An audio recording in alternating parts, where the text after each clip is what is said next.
Sir, is it fair to blame just MS Dhoni for this? No, we love to blame one player, because you see, we don't love to blame some of our favorite players when they haven't done well. And if they haven't contributed, doesn't matter. Look somewhere else, point the finger somewhere else, point the finger at one of the legends of Indian cricket, point the finger at somebody who's won you endless matches.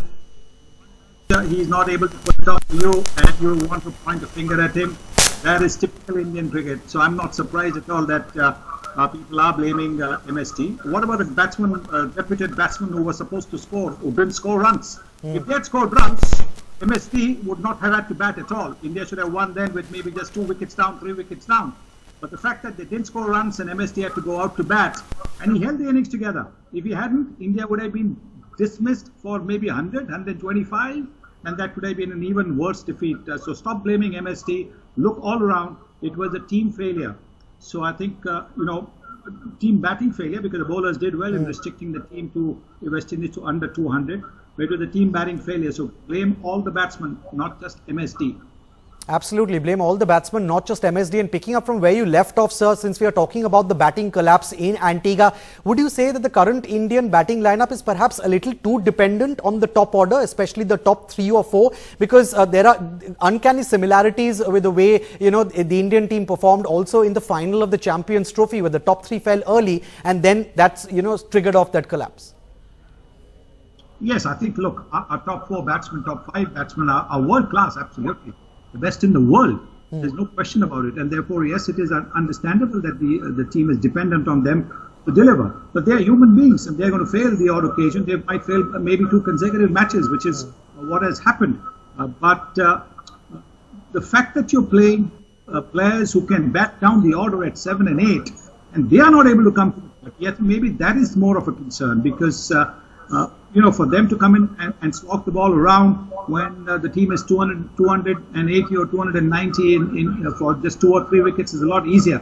But when they are under pressure, I think it's important for the batsman coming down the order, the lower order batsman, not the top order batsman, to contribute. And they haven't been able to contribute. They didn't in the finals against Pakistan in the Champions Trophy. And therefore, I think that's the worrying thing as far as Indian cricket is concerned.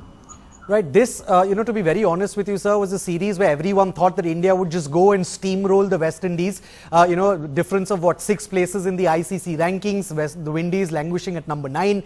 Right now, the series scoreline stands at 2-1 to India, but it's not over by any stretch of the imaginations. There's still 1 match left to play. What would you advise as a strategy rethink, perhaps, for the team going into the final ODI, sir?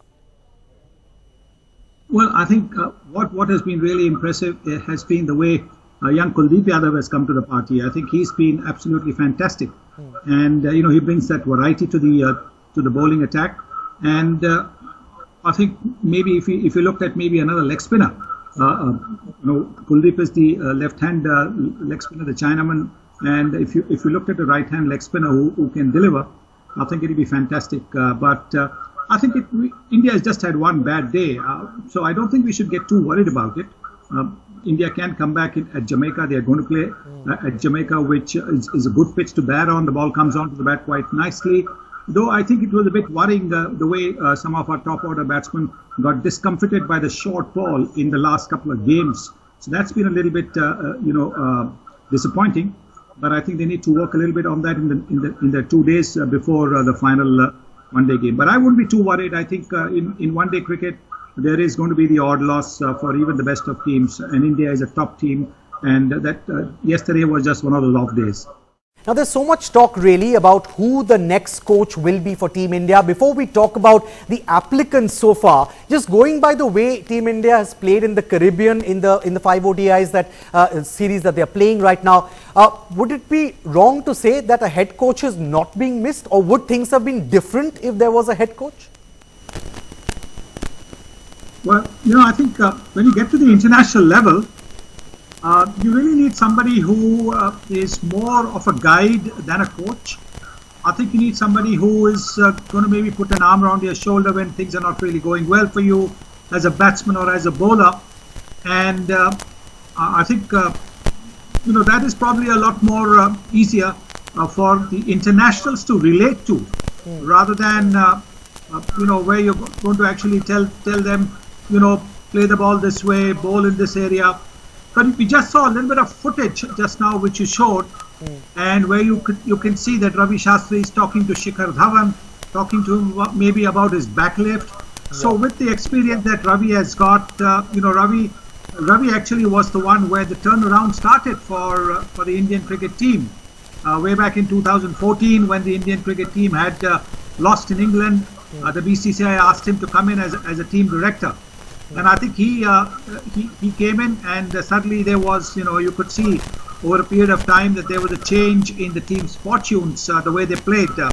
And I think maybe now that he's applied, he's probably going to be the man who is going to get the job.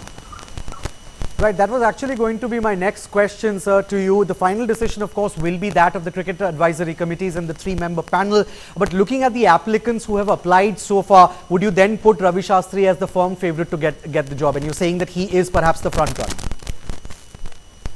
Well, yes, I think there's Virendra Sehwag as well. There's Tom Moody, who's done an exceptional job for the Sunrisers. So yes, I think there are candidates who are around. But Ravi has clearly got the experience. He's been with the team. The team seems comfortable with him, and therefore I would imagine that the CAC would go back to a person who the team feels comfortable with, and give him the job. So it's great really to see the performance of the Indian team in the Women's World Cup. 3 wins in 3 games. They are undefeated so far. Would you like to give the team a message as they eye their maiden World Cup title? Well, I think, we are all delighted with the way they've played. I've always believed, women's cricket has got the elegance that, men's cricket can never have. Women have their own style, and it's beautiful to watch them play, particularly when they're bowling, even when they're batting. Even their bowling is really terrific to watch. They might not have the power all the time, but they certainly have elegance. And I think, if you ask me, I would rather watch elegance than power. And their performance has been absolutely heartwarming. The way they came up against Pakistan, defending a small total. So yes, I think pretty much in line to get into the knockouts and maybe even win the cup. And I think special congratulations are due to the captain, Mithali Raj, for the way she has handle the team, because never easy to defend a small total. The way she made the bowling changes, the fielding was electric.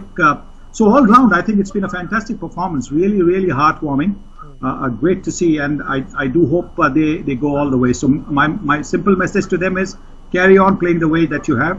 Believe in yourself, because it's the belief in yourself that has got you through sticky situations. To keep on believing yourself.